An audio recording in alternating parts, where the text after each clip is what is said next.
Technology. All right, my name is Andrea Kuszewski, and among other things, I am a science writer, and I'm here to talk about science and narrative and how you can use it to teach, excite, and most importantly, inspire action. So basically, we'll talk about what's the goal of science communication. Everyone has their own reason for being a science communicator. Depends on what you're in it for. Science literacy, basically a lot of the questions that came up after Michael's talk, I'm going to be addressing, so it was perfect timing. There's a lot of science that's being published that the general public doesn't understand, and how do we get that information out accurately? So science writers or filmmakers or people that do podcasts, you know, one of the things they do is their main goal is science literacy, get the accurate information out there. Accessibility. The information is complicated, so how do you get someone who's a non-scientist to understand these really complicated things? And you lose the jargon, you talk about things as if you're speaking to a 12th grader, that's what I like to tell people. Not getting too involved in it, you know, taking the main idea, breaking it down into its component parts, hitting on the bullet points. Reaching new audiences. My big thing is every time I write something, I'm always looking to broaden my reach. So I'm not speaking to my in-group, I'm always speaking to if someone has never heard of this before, how am I going to communicate this topic? And I think that's a big one with transhumanism because a lot of us, we've heard all the same stories before, we all know what each other are talking about, but how do we actually widen the community? So we have to think about people that have never heard of transhumanism, they don't even know what it is. How do we not scare them and get them excited about it and bring them into the community? So excitement, but the most important is how to inspire action. So I'm going to talk about wonder, and I think a lot of you have probably seen this image from the Imagination Foundation, and it's where you have the intersection of science and art, and you get that sweet spot in the middle, and that's wonder. And that's where people get interested in what you're talking about. Science is complicated, and art is exciting, and has that awe factor, and where those two intersect, that's wonder, and that's where you get people really curious about what you're talking about. At Science Online in 2011, Robert Krulwich, who has the show Radiolab, he gave this wonderful quote. He said, you can use plain language, you can use conversational voice, you can use humor, you can use music, but the best way to tell a science story every time is to give the audience the experience, if you can, of actually making a discovery on their own, that oh wow feeling. So basically, as a scientist, which I also am, the best thing about being a scientist is when you have that moment where you discover something. You have that aha moment. You're like, whoa, I just discovered this. It's so cool. No one has thought of it before. No one has seen this. And you want to just communicate that to the audience too. So you want to be able to incite that feeling of that oh wow feeling. And that's what that's where the wonder comes in. So how do we do this? We use story. Like PJ said, and like Michael had mentioned, telling stories and narrative is a good way to get people caring about what you're talking about. So you start with awe. That's the hook that gets people in. That sensational headline, the, oh my gosh, this is really awesome. So you start with awe, and that leads to wonder and curiosity. And that is what gets people thinking about it. So how do you go from wonder and curiosity to taking action? Well, you have to have personal relevance. If you have a story and you're talking about things in the abstract, it can be a really great narrative, but if it's so far out there that people cannot relate to it personally, they're not going to want to take action. They're just to say, oh, okay, that's a great story, and that's going to be the end of it. So we want action to follow. When I talk about action, you want people to not only adopt your idea, but you want them to make changes as a direct result. And that can either be a mind shift, whereas they change their ideology, or making changes to their personal life, or evangelizing your ideas to others. So as an example, I gave a talk at Humanity Plus in 2010 on how to increase your intelligence. And one of the things I didn't just talk about, here's the science that says, you know, if you do these things, you can increase your fluid intelligence. What I did was I gave actual examples of how you can put those things to use right now in the audience. As soon as you walk out of the room, there are things you can be doing, and I gave specific examples of how they can start increasing their intelligence right now. And what happened from that is I got this flood of emails from people, which was really awesome, telling me that, you know, my presentation completely changed their life. They stopped using GPS, they stopped using spell check, and they started doing things immediately because they were following the advice that I'd given them. So I made it personally relevant to them, and they decided to take action. So when you're talking about transhumanism, we're talking about pretty radical science. And the more radical it is, the more difficult it is for people to relate to it on a personal level. So that always has to be paramount in your mind when you're talking about communicating these ideas. So what happens when you have too much of the awe factor and not the personal relevance? So what happens is, it's like, wow, this is like really cool, but I totally can't relate to it, but it's really awesome. It's like watching a movie, it's like watching a sci-fi movie, and you're entertained, but then you walk away. That's the end of it. So what happens? You don't have the relevance? Cool story, bro. Awesome. Great story, I'm walking away. So what happens is you turn the audience into spectators, not actors. You want them to be actors. So now if you think about in your personal life, what happens in relationships if you go too far over the top without that personal connection? I think you're really awesome and everything, but I just can't see myself with you. You've been put in the friend zone, okay? No one likes being put in the friend zone, so don't do it to science, okay? You want people to like what you're saying, be excited about what you're doing, but if you go too far over the top without making that connection, they're gonna put science in the friend zone. We also don't want to scare people with science. Science is pretty awesome. You know, I've been known to exclaim on Twitter, "Science!" 5 exclamation points. And science is great. But the thing is, science is awesome all on its own. You don't need to church it up. You don't need to go over the top. The stuff that we're talking about, 3D printed organs, limbs that you can control with your mind. These are all things that are incredible, all on its own. We don't have to take it so far beyond personal relevance that people just want to be spectators. So how do we make that transition from awe to draw people in to action? Let me give you some specific examples. 3D printed organs, okay? Pretty awesome. Now, do we need to talk about it like, we are now cyborgs, we have non-human parts, we have organs that are machines and all this stuff? People are gonna be like, well, that's really cool, but then they walk away. Or, if you wanna communicate that, how about you use a personal story? Your father had kidney disease. He was on a transplant list. He did not get his kidney. He's now dead, okay? What would have happened if we would have been able to print him a kidney? He wouldn't have had to wait 6 months, 2 years for a kidney. He could have had one in the here and now. You know, this stuff is happening today. It's happening right now. These things are going on, and it's implementable in our lifetime. But people don't see it as implementable because they don't have a touchstone that they can relate to. Another example, longevity. So, if you want to communicate to the public the fact that we're doing research that is going to increase longevity, what is the best way to do that? Man will be immortal, okay?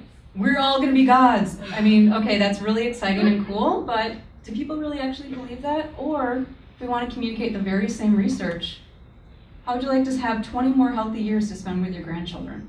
What would your life be like if you could go snowboarding with your great-grandchild? Wouldn't that be great? It might be possible. That's something that they can relate to. So connection drives action. So I guess as a science communicator, it depends on what you're in it for. Some people do just want to entertain. Some people want to drive action. Let's say you have a startup and what you do is you're trying to get people to adopt new technologies for organ transplant, 3D printed organs. You're going to want to have investors. If we're in a time of crowdfunding, you want to have a Kickstarter and you want people to donate to your cause, they need to have it be personally relevant to them, or why would they waste their money? They could just go to the theater and watch a movie. So the best science communication is a delicate balance of awe and reality. And you use the facts intertwined with a compelling narrative that people can relate to on a personal level. So, in closing, if you want to teach, excite, and inspire action, share that aha moment, have the rediscovery of wonder, allow the audience to feel the feeling that the scientist feels when they discover something. That's going to draw them in.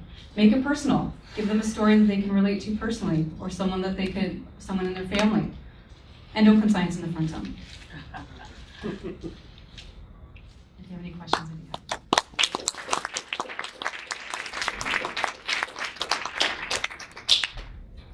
That's my Twitter handle. All right. Any questions? Yeah. One thing I found, just to add to your great list, is the audience also appreciates and learns to trust you. You can also start to debunk, and this also points to what Michael was suggesting either. Debunkery articles, it can be just as informative and entertaining when you also expose some of the, let's say, inadequacies of science or scientists, whether it be exaggerated findings or whether it be exaggerated self-promotion and so on. So I think that's another kind of a narrative in science writing that's just as important as being somewhat of a cheerleader at the same time. Yes, and the best way to gain credibility as an organization is to police your own. You know, just because we're all in the transhumanist community doesn't mean that everything that comes out of this community is going to be scientifically valid Absolutely. or correct. And when we see things like this emerging, it's our responsibility to point those out and to, bring the validity back to it. I'm kind of famous for telling it how it is in my field. And being in psychology, there's a lot of junk science out there. And so when I see it, the first thing I do is I jump on it and I say, hey, listen, yeah, this is an exciting headline. This press release is saying A, B, C, and D, but here's what's really going on. Now, I wish these sensationalist headlines were all true. It would be great. But, we got to be real about things. And if we keep it real and we do police our own, we keep things, filled with integrity, I think we're going to get further and we'll give more respect. You still have about about 5-6 minutes. Yeah, time for questions. So if anyone has a specific question about like a topic that I've been I guess I've asked this question similar to Michael, but I want to get your impression, and that's the fact that people want to use, I guess, a little bit of hand waving in order to get heard. And to what degree is that harmful? And how do we know that people are only doing that? Like, you're a professional science writer, so you could probably pick it out a mile away. But how do people know that you're not quite being serious when you say the robots are going to take over the world? By the way, here's something else that's interesting that you should read. So the hooks, the romanticized and the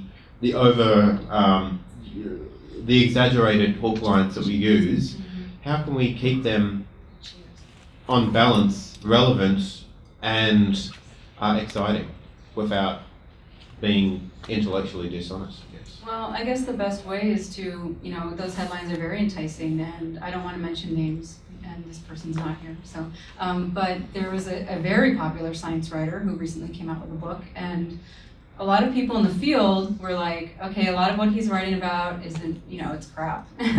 That's not real science, he's misinterpreting these studies, but he was extremely popular, and the general public who didn't know any better, they think it's terrific. They were eating it up like it was candy. And it took science journalists themselves to dig into this author's, what he was writing about, his history of writing, what was going on, and exposing basically a lot of fraud that he was doing. And that would never have come to light had the journalism community not jumped on that and said, hey, we deserve better than this. This isn't right. I don't want the public to come away with thinking that this is how we do things. We need a little bit of integrity here.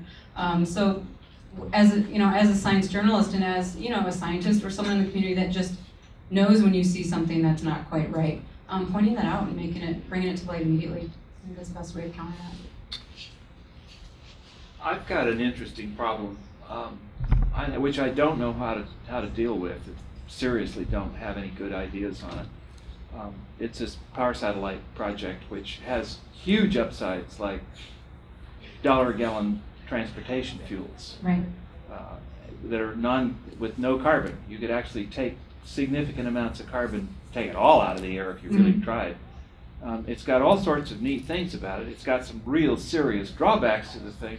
How in the world, particularly military ones, how in the world does one go about promoting it, selling it?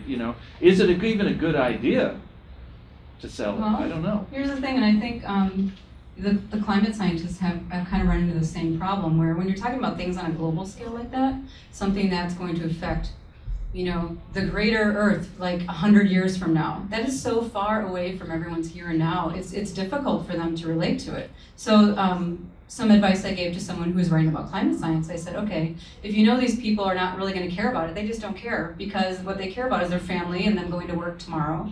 They're not looking ahead to 100 years, what it's going to be like. Give them something that they can relate to. Ask them, how much was your heating bill last month? How much was your heating bill a year ago? How much has it increased? Well, do you know the rate the Earth is going right now? Do you know what your heating bill is going to be like in 5 years? Adjust for inflation. And that's something they can say, oh, wow, it's going to like triple because the Earth we have global warming, all these things going on. What was it that got people to care about climate change? Hurricane Sandy. Right. Because their families, their homes were suddenly destroyed, and now it's personally relevant. In the abstract down the road, they didn't really care about climate change. It was there, but they understood it. They're like, cool story, but they didn't want to hear about it. But once it starts affecting them personally, suddenly now people are on board with it. I'm thinking particularly that Sandy is one of the things that might kick this off. Yeah. Yes. How do you feel about science education today and related to your concerns about the public literacy? It's pretty dismal compared to what it should be, but I guess I have hope for the future because there are more people.